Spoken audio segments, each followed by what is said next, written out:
Did you know that for every dollar that is earned by the Asian community, it takes an average of 28 days before the dollar is spent outside of the community? For the Jewish community, it takes about 19 days. For the white community, it takes about 17 days. And for the black community, it takes about 6 hours. Let that digest a little bit, and then you understand the kind of problem that we're actually dealing with in the black community. So, guys, welcome to Afrobution TV. This is the channel where we discuss eclectic topics that affect Africans anywhere they are, whether you're in the diaspora or back home. And this episode is actually inspired by a video that was sent to me by my friend. His name is Malik, he's Gambian. Big shout out to him. About these particular statistics. So while I do not have any evidence or any empirical data that actually backs up this claim, I watched that video on Instagram of some guy. I guess he's some, I guess maybe like a black educator or something, who was actually giving out these statistics. But I thought about it for a second and I said, even if there is no specific study about the statistics in terms of how long a dollar stays in the various communities before it is spent, I know from my experience and of course, from observation, that these statistics are not necessarily far from the reality. So, as I was saying, and for those who have been watching this channel for a minute, you already know that I live in Portugal, Lisbon, Portugal, and I've been here for about 6 years. So, the main focus of this video today is just to address this elephant in the room about the black-owned businesses, and of course whether it is ideal for us to start prioritizing our communities and black-owned businesses. Of course, in order for me to be, of course, balanced, I have to talk about the pros and the cons, both from the buyer perspective and from the person who actually owns the business. So guys, join me as I take a deep dive into this conversation today. So, if you're a new subscriber or new viewer, thank you so much for stopping by. And of course, if you are a returning subscriber, you already know that you guys are the MVP. Great. So guys, I'm just going to get straight to it. Personal experience. I've been in Lisbon for about 6 years, and of course, I am a Pan-Africanist. For those who've been watching me for a while, if you go through my videos, which I encourage you to do anyway, you would see the kind of discussions that I have. So I'm somebody who is pro, black businesses, because I've come to understand that every ethnicity typically would try to prioritize their own. And of course, if anybody here who knows about like the history of America, you will understand that we used to have like a Black Wall Street. This was like pre the whole pre, what do they call it, integration period in America, where you had like the blacks had like a specific geographical location or like a zone in America where they used to live, and then you have the whites. But of course, because of the push, we don't want segregation, and then that whole thing about like the integrationist agenda came up, which to some extent a lot of people argue that this had very, very adverse effects on the black community. So this is what I want to discuss from my own personal experience here in Lisbon, Portugal. So I'm going to start first from the buyer's side. I have had friends who tell me, hey bro, the experiences that I've had from black-owned business is not very good in terms of, for example, like the customer service, in terms of, for example, like the quality of the products, in terms of, for example, like basically just general business ethics. I'm going to give you an example. I went to a Chinese shop, very, very close to my house. I went to buy some clothes, and some shoes and all that, because it was like the closest to my house. And I got there, I think I spent about maybe 70 or 80 euros. And guess what? These guys actually gave me like I think like a 10 euro voucher, if I'm not mistaken. They gave me a 10 euro voucher and told me, hey, if you come next time and you buy something for 10 euros, you don't get to pay. Or if you buy something more than that, we can deduct the value of the voucher. And hey, look, whether you like it or not, you cannot help but, get excited about that kind of an offer, because you're like, oh, I spent just 60, 70 bucks and these guys are giving me like, like a 10 euro voucher. This is one way that I feel that the Chinese, or the Asian community have been able to somehow encourage people from other ethnicities to actually patronize them. Now, on the flip side, I also understand that there are some of us as Africans in the diaspora, particularly, who I'm trying to be very, very, very, very cautious of the adjective that I use, but I'm just going to say who take pride in spending our hard-earned, monies with other communities. While I do not see a problem inherently bad in that, but as a Pan-Africanist, I believe that we need to start looking inwards. So, in essence, what am I saying? It's funny for me when I see a lot of Africans, immediately they get their monies, they're already rushing down to buy the next iPhone 12, iPhone 13, iPhone 15 and 16. While, of course, I'm not sure we have any black owned factories anywhere, or if there are any black, how do you call it, like companies making phones and all that. But this is just like, an example. It's just like an example where you have this penchant, you have this urge, we just receive our salaries. It's not even up to hours. We're already rushing down to the store. Want to get the latest iPhone, want to get the latest Air Jordans. I mean, this for me, I find it a little bit, strange, because for me, it just tells me that, oh, we are just too fixated on, acquiring those material things, even if we understand that, look, there could be like other priorities. So that's like the first thing. Then the second thing as well would be the fact that from the seller side, this is personal experience now, what I've seen. I remember going to a Nigerian restaurant here. I remember vividly. Anybody living in Lisbon, Portugal would know the place I'm talking about. Of course, I'm here to basically point out the pros and the cons, so I'm not going to call the name of the restaurant because I want them to do better. And of course, I voiced my displeasure. So I wouldn't want to run them down because I'm trying to uplift them anyway. So it was in 2019. I actually went out on a date, frankly speaking. I went out on a date, I was so excited, to show this person to like a Nigerian restaurant because yeah, I have my reservations in terms of like, the quality of the place, the overall look, the appearance, the maintenance culture. But hey, despite all that, I was like, no, it's a black owned business. I have to, support them. And guess what? I took this date of mine to the Nigerian restaurant, and then we got downstairs because it's like a two-floor thing. So upstairs you have like the bar, people sit down to drink, and then downstairs you have like the section where you can sit and eat and make an order, like swallow if you're Nigerian, or if swallow is common, in your culture, rice, pepper soup, and all that. So we got there, and she was frightened. She almost ran back. She almost ran back up, and I was like, "Oh, what happened?" Because she was in front of me, and then she said, "Oh, like there's a lot of guys in there." So when I peeped, I saw that actually there was like a lot of guys, gathered, clustered in a particular section of the restaurant. So I was like, "Oh no, it's okay. Let's go." So we sat down. Guess what, guys? To my utmost shock and surprise, these guys were gathered down there and they were actually gambling. Like I'm telling you, like this is a restaurant, like this is where you should actually go to eat. These guys were gathered down there, they were gambling.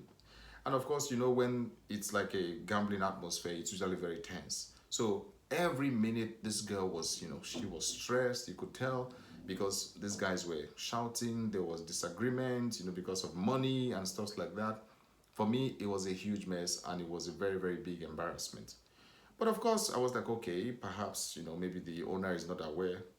To my surprise, the owner of the restaurant came down 10 minutes later and he came basically to get his cut, to get his cut. So basically, he was aware that these guys were down there gambling. I think it was, what do you call it? I think it was like a card. It was like card. So they were playing cards and then they were gambling. So he came down, just to check that everything is going good. And apparently, I realized that he had like a percentage, from the whole proceed of the gambling activity. And for me, this was really wild. It was disgraceful and shameful because here was I trying so hard to support like the black owned business, Nigerian owned business, as a matter of fact, and so proud to take somebody there, to eat, despite the current state of that place. I went some time ago and it has improved. You know, a lot of changes, a lot of things have been repainted, you know, the chairs have been changed. And I don't have much to complain now, you know, because I believe that, you know, he took feedback from many people, not just me. And of course, the improvement have been coming. But this was for me a very, very terrible experience because imagine that you're going to spend your hard earned money and then at the end of the day you get there, like you don't even have the peace and quiet that you you know that you should have as a customer. And this is something that I've never seen in like the Asian restaurant or the Indian restaurant that I've actually been to. You know, like they try, like they go the extra, you know, to make sure that you're very, very comfortable. And on the other hand, in some of these black owned businesses, Nigerian businesses particularly, because I can really talk from my experience, and of course the experience of friends, you know, that I also have here, it seems to be very, very similar, you know. So the other thing they complained about, it has more to do with like, you know, like the customer relationship. Frankly speaking, I've had my fair share of that. So I think it's this thing about, well, I mean, is it not a fellow black person? You know, I don't have to do so much, you know. So you see somebody coming to attend to you and they are all so uptight, you know, the face is just there. And then you get in, oh, hello, you know, who's here? You know, hey, you know, can somebody attend to me? And then somebody comes with their face, you know, so uptight. And then they ask you, Oga, what do you want? You know, like, come on. Like this is the least that you can actually do. You know, imagine somebody coming up to you and then they tell you, oh God, what do you want? And madam, what do you want to buy? You know, there is no, you know, there is no warmth. You know, there is no, you know, that whole thing of, oh, you're actually welcome. You know, there should be this, you know, cheerfulness on the face, you know, for you to want to spend your money because hey, this is your hard-earned money. Like this is your hard-earned money, and there should be this cheerfulness that these people should actually use to receive the customers. You know, but for me, I find it really, really crazy because it seems like they expect that well, you're a black person and you should understand that yeah, it's not a big deal. You know, I don't have to do the extra. I don't have to be too customer centric. You know, I mean, you are going to buy anyway. You know, so this is a very, very huge problem that I think a lot of black people complain, you know, and not just here. I think I've even seen online on many videos where people go to black owned businesses in order to support and they have crazy experiences. I've had cases of, you know, people being served like, you know, stale food or food from yesterday. You know, while I'm not saying that this is limited to the black community, I am saying that we can do better. We can do better, especially when it comes to black on black. Because if we are trying so hard, because look, I'm going to be very, very frank with you. I go to black-owned businesses a lot of times, not necessarily because it's convenient for me. Because look, in terms of price, I can tell you, the Asians, the Pakistanis, the Indians, the Bangladeshis, they sell way, way cheaper, frankly speaking. So for people like us who make that extra effort to support black businesses, you know, it would really encourage us if we see some level of, you know, at least, you know, gratitude or some level of appreciation. Because look, sometimes the black owned business is not even closer. That's the first thing. And then other times, you know, maybe the quality is not as good. And then in other situations, the customer service is not the best.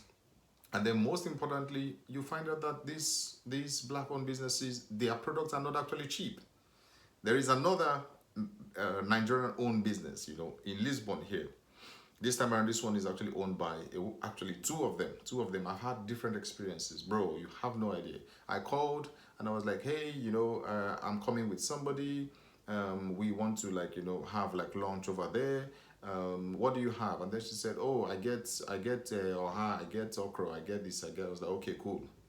Ladies and gentlemen, do you know that I went to that place with some of my friends? We got there, and this lady was actually just about to start washing the meat. She was about to start washing the meat that she was going to put in the food. Like, you have no idea. Like, the food was not even 10% ready. She was just about to start washing the meat. And then I got there, I was like, okay, madam, oh, we're here now. Okay, so what do you have, you know, so we can. And then she was like, and my brother, make you just sit down, make you wait small. The food remains small. Guess what, guys? I had to wait for at least 1 hour 30 minutes before the okra soup became ready. This was so embarrassing. It was frustrating because I was really hungry, and I had two of my friends, you know, that we actually went to the place together, you know. So you have this kind of situation of, you know, these black-owned businesses sometimes just doing things to discourage you, even if you're trying so hard. You know, you're doing your hardest because it's not the cheapest, it's not the closest. Customer service perhaps is not actually the best, but you still try your best to go there and you do not get all this encouragement. You know, so for me, it is crazy that while we are trying to preach that, hey guys, you know, try to encourage black businesses, the black businesses need to do better. They actually need to do better. You know, they need to do better because it is sad when I perceive black businesses to be exploitative. What do I mean? You're selling maybe 2 or 3 times more expensive than the Pakistani guy, yet customer service is shitty. This is crazy. Like this is just outright bad. Because at least even if you're selling a little bit higher, I can understand because I know that a lot of black businesses do not have that access, you know, to loan facilities like these other communities because these communities are more established, they're more united. They have like, you know, people up there, you know, in the banks and stuff like that. You know, they're just much more organized, and then they have people who can give you like access to these, you know, credit facilities. It's not the case for a lot of black owned businesses, especially I can say here in Lisbon, and case study Nigerian businesses here. So I know that, for example, if the Asian guy was buying, let's say, like a trailer load of products, this black owned business cannot afford a trailer load, and we know that the more the quantity, the lesser the price. For anybody who knows, you know, basic wholesale and retail, you know, in terms of you know, businesses. So this black business, perhaps they are buying like, you know, like a quarter of a trailer load. So it means that they are going to incur a little bit more costs. So they will sell a little bit more expensive. So I understand these things. I know the dynamics, but yet I still try to patronize these black-owned businesses. But guess what? You guys need to encourage us. You guys actually need to encourage us. You need to encourage us by at least, you know, doing your best in terms of, in terms of you know, the customer service, at least, you know, quality products. You know, do not sell stale stuff for us, especially if you're selling like something we need to put in our mouths. You know, do not give us like, you know, bad products just because you think well, it's a black person, they are going to understand. This is terrible because people work hard for their money. And maybe this might also explain why for every dollar earned, it takes 6 hours before it is spent outside of the community for black people. So while I'm talking to the buyers, which is like people like us who purchase or patronize the black businesses, I'm also talking to the black businesses to actually do better, because we need to change this stats. We need to make sure that the money, you know, goes round in the community way longer than 6 hours, because it is so unfortunate that it seems that we blacks, we are just too much of the consumers. What do I mean by that? Every money we get, we just always want to buy, and unfortunately most times the things we buy are not necessarily things that have any you know, inherent value like long term. We're talking about like phones, we're talking like maybe jewelries, we're talking like, you know, like the latest television, like the latest shoes, you know, wristwatches, you know, and things like this. Like, you know, it's really crazy. Like it's really crazy, and we are the ones who do like the most parties. I'm telling you. On Saturday, I went to play football, and then I decided to stop by somewhere. It's called Rocio in Lisbon, to like buy meat and all that. Bro, you guys have no idea. That place was packed full. Guess what? 90% of the people, black people.